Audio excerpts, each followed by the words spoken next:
Hi, my name's Rowan Griffith, and I'm documenting my journey, I guess, in transitioning. Um, I've been taking hormones for 6 weeks, I think, but I've been taking the T gel, which is, it's not really as strong. I've been taking about 35 grams of testosterone a week, but I've definitely been seeing a lot of changes and feeling a lot of changes and experiencing all kinds of things.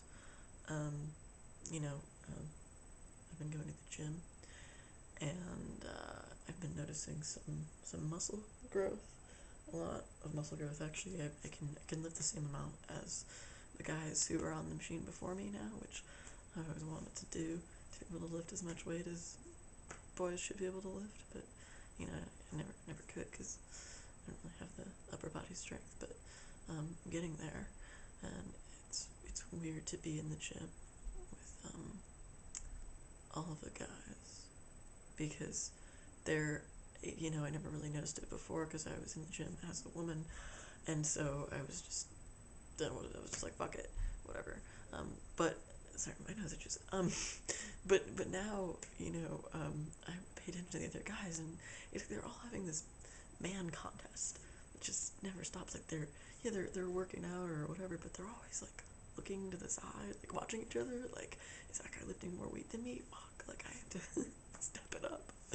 It's really seeing the culture of how policed masculinity is by other men is really weird, and I don't really like it. I kind of want to opt out.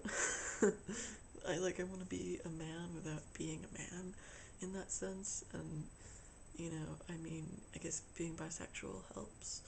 I can go into gay male culture maybe, but at the same time, not really, because gay male culture, depending on where you are, is kind of just as bad in different ways. Like, you're still obsessed with looks, but just obsessed with, you know, a combination of being cut and hunky and having really good fashion sense.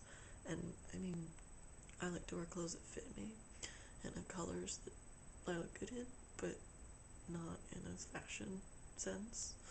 In, uh, you know, I buy t-shirts in bulk every 2 years or so, kind of way. So, I don't know. I don't really feel like I fit anywhere very well. Which, no one really does. Everyone convinces themselves, I think. But, some guys, they end up being really straight. They end up being hyper masculine or whatever. And that's cool for them, I guess. But that's not me. So I'm glad I live here in not so sunny Portland, where I can. There are a lot of femi, nonconformist trans boys to hang out with and commiserate with about our woes or our successes or whatever. Um, I've noticed a definite deepening of my voice. Kind of changing subjects. It's been getting caught a lot here lately. Like the range in which it's comfortable for me to speak has really changed, and that comfortable range has gotten lower. But it's also like if I try to talk up in the range that I used to talk in, it sounds really fake. Um, so yeah, I still find myself um, being. I have my polite voice, like when you run into strangers or you're on the phone with the doctor's office or something, and my polite phone voice was always like this, like, hey, how's it going? Because being like a submissive woman is the thing to do when you're being polite. Cultural messages coming through, and I really have to fucking knock that off because it's like, I'm fairly convincing sometimes when people are starting to read me more as question mark than as female, which has led to some funny interactions.